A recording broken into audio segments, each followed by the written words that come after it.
Aujourd'hui, nous allons explorer une question fascinante qui touche au cœur de la foi chrétienne. Quelle est la relation entre Dieu et Jésus? Est-ce qu'ils forment une seule personne? L'un d'eux a-t-il un rang plus élevé que l'autre? Et surtout, à qui devons-nous prier?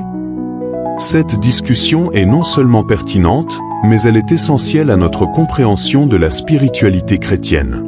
Installez-vous confortablement, car nous allons plonger ensemble dans cette exploration passionnante.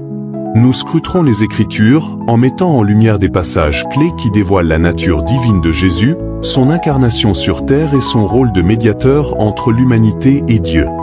Que vous soyez un croyant dévoué, un chercheur de vérité ou simplement curieux, cette réflexion nous invite à réexaminer notre connexion avec notre foi. Préparez-vous à ouvrir votre esprit et votre cœur, car la quête de la compréhension des relations entre Dieu, Jésus et le Saint-Esprit pourrait bien devenir l'étincelle qui éclairera votre chemin spirituel. Embarquons ensemble pour cette aventure enrichissante et révélatrice. Il est essentiel de comprendre que Dieu est un. La Bible nous enseigne qu'il n'existe pas d'autre Dieu que le Dieu d'Abraham, d'Isaac et de Jacob. Dans le livre de l'Exode, Dieu se révèle à Moïse et déclare qu'il est le premier et le dernier, affirmant qu'hors de lui, il n'y a point de Dieu. Cette déclaration est forte. Dieu affirme qu'il est le seul vrai Dieu. Imaginons un roi dans un royaume immense. Ce roi est unique, il n'y a pas d'autre roi dans son royaume. Si quelqu'un essaie de se faire passer pour le roi, on saura tout de suite qu'il ment, car il n'y a qu'un seul souverain. De la même manière, Dieu est le seul souverain de l'univers.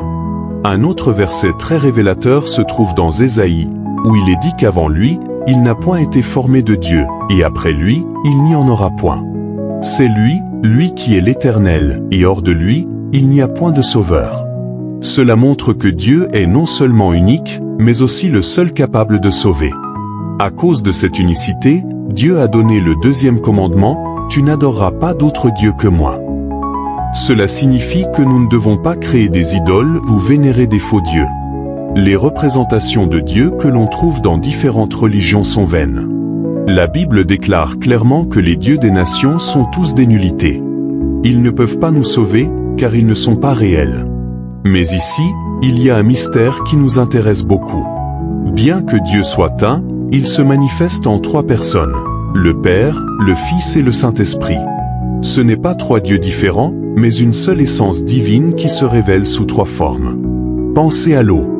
Elle peut exister sous trois formes, solide, glace, liquide, eau, et gazeuse, vapeur. Malgré ces trois états, c'est toujours de l'eau. De même, le Père, le Fils et le Saint-Esprit sont trois manifestations de Dieu, mais ils sont unis dans leur essence. La Bible nous enseigne cela dans des passages comme ceux de 1 Corinthiens et Éphésiens. Et dans le grand commandement de baptiser, Jésus dit d'aller et de faire des disciples, les baptisant au nom du Père, du Fils et du Saint-Esprit. C'est ici que la Trinité se révèle de manière claire. Maintenant, parlons de Jésus. La Bible dit que la parole a été faite chair. Cela signifie que Dieu s'est fait homme en la personne de Jésus. Il est devenu visible, audible et palpable. Grâce à Jésus, nous avons pu voir et entendre Dieu de manière directe. Imaginez un parent qui veut que son enfant comprenne quelque chose de très important. Au lieu de parler de loin, il s'assoit avec lui et lui montre comment faire.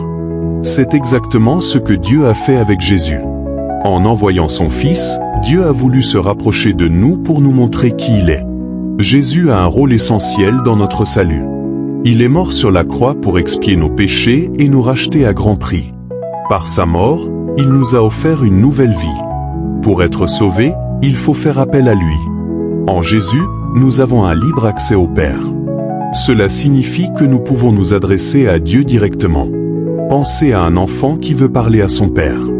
Si l'enfant a un bon ami qui est proche de son père, il peut demander à cet ami de l'aider à entrer dans la maison. De la même manière, Jésus est notre ami qui nous aide à nous rapprocher de Dieu. Jésus est le Fils de Dieu, partageant la même nature divine que le Père. Dans l'évangile de Jean, il dit que le Père et lui sont un. C'est pourquoi il a pu dire que celui qui l'a vu a vu le Père. Cela montre que connaître Jésus, c'est connaître Dieu. Imaginez un miroir. Quand vous regardez dans le miroir, vous voyez votre reflet. De la même manière, Jésus est le reflet de Dieu. Lorsque nous voyons ce que Jésus a fait et entendons ce qu'il a dit, nous voyons la nature de Dieu lui-même. La divinité de Jésus se manifeste également dans les titres qu'il partage avec le Père. Par exemple, tous deux sont créateurs, lumière, berger, et ils pardonnent les péchés. Imaginez deux artisans qui construisent une belle maison. Les deux artisans travaillent ensemble et partagent la même vision et le même talent. De la même manière, Jésus et le Père travaillent ensemble dans l'œuvre de création et de rédemption. En devenant homme, Jésus a pris la condition de serviteur. Il a été totalement dépendant du Père et lui a obéi en toutes choses. Cela peut sembler contradictoire, mais c'est un aspect important de la relation entre le Père et le Fils. Dans un passage de la Bible, il est dit que Dieu est le chef du Christ. Pensez à un chef d'équipe dans une entreprise. Ce chef a des employés qui travaillent sous sa direction. Même si tous sont importants et ont leurs responsabilités, il y a un ordre à suivre. Dans la relation entre Dieu et Jésus, Jésus a choisi de se soumettre au Père tout en étant divin. Après sa mort, Jésus a ressuscité et est monté au ciel. Actuellement, il est assis à la droite du Père. Dans un verset des Hébreux, il est décrit comme le reflet de sa gloire et l'empreinte de sa personne. Cela signifie que Jésus continue d'être actif dans notre vie, intercédant pour nous. Imaginez un athlète qui remporte une médaille d'or.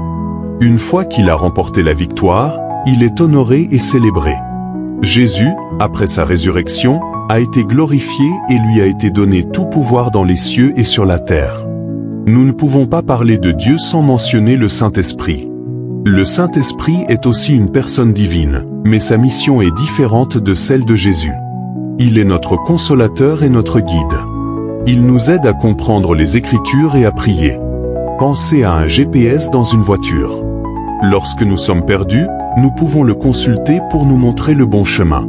De la même manière, le Saint-Esprit nous guide dans notre vie quotidienne et nous aide à comprendre la volonté de Dieu.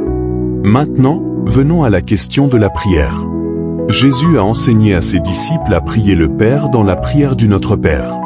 Cela signifie que notre première prière doit être adressée à Dieu le Père. Imaginez une réunion de famille où chacun a son tour de parler. Le Père de la famille écoute attentivement chaque membre. De la même manière, Dieu le Père écoute nos prières avec amour. Cependant, prier Jésus est également possible et même recommandé. Jésus lui-même a dit que si nous lui demandons quelque chose en son nom, il la fera. Cela signifie que lorsque nous prions en son nom, nous avons la promesse qu'il répondra à nos demandes. Pensez à un enfant qui a besoin d'aide. Il peut d'abord s'adresser à son père, mais il peut aussi demander à son grand frère de l'aider à parler au Père. De la même manière, Jésus est notre grand frère et notre médiateur. Il nous aide à nous rapprocher du Père. Avoir une vie de prière est essentiel pour un chrétien. Prier nous aide à renforcer notre relation avec Dieu, à exprimer nos besoins et à chercher sa volonté. La Bible nous exhorte à prier sans cesse. Cela ne signifie pas que nous devons être à genoux toute la journée, mais que notre cœur doit être en communion avec Dieu à tout moment.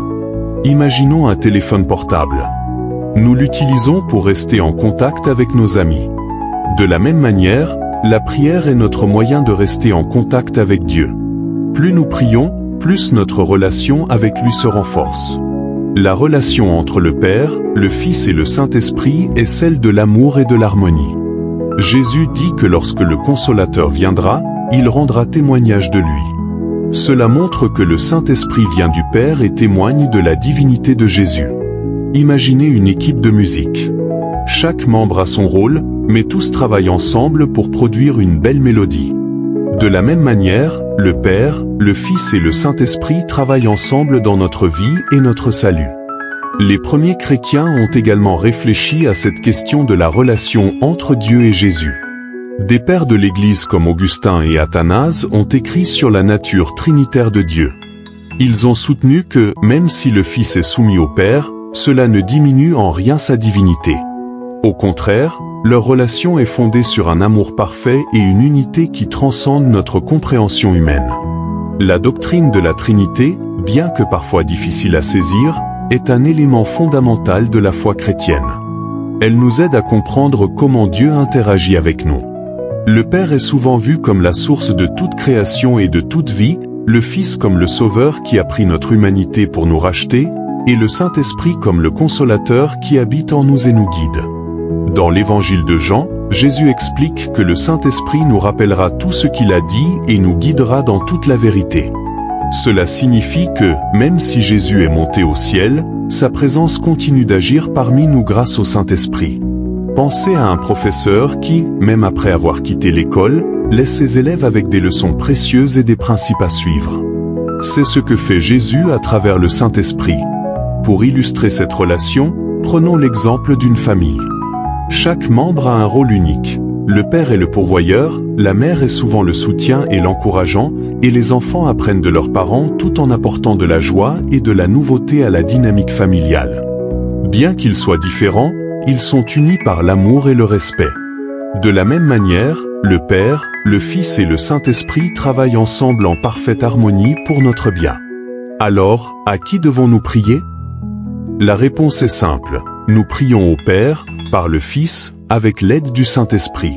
Cette structure de prière nous permet de nous adresser à Dieu de manière respectueuse tout en reconnaissant le rôle de Jésus en tant que médiateur. Dans la prière du Notre Père, Jésus nous enseigne à dire « Notre Père qui es aux cieux ». Cela nous rappelle que nous avons un accès direct au Père grâce à l'œuvre de Jésus. En priant en son nom, nous reconnaissons son sacrifice et sa médiation. C'est un acte de foi qui renforce notre lien avec lui. Il est aussi essentiel de noter que prier le Saint-Esprit est une pratique chrétienne valable. Le Saint-Esprit joue un rôle crucial dans notre vie de prière, en nous inspirant et en nous aidant à formuler nos pensées et nos besoins devant Dieu. Dans l'angoisse ou la confusion, quand nous ne savons pas quoi dire, le Saint-Esprit intercède pour nous avec des soupirs inexprimables. Imaginez un traducteur qui aide deux personnes qui parlent différentes langues à communiquer. Le Saint-Esprit agit comme notre traducteur spirituel, rendant notre prière acceptable devant Dieu. Il nous aide à exprimer ce qui est sur notre cœur et à aligner nos désirs avec ceux de Dieu.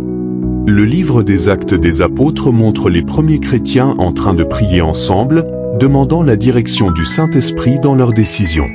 Cela nous montre que la prière est non seulement une pratique personnelle, mais aussi une expérience communautaire.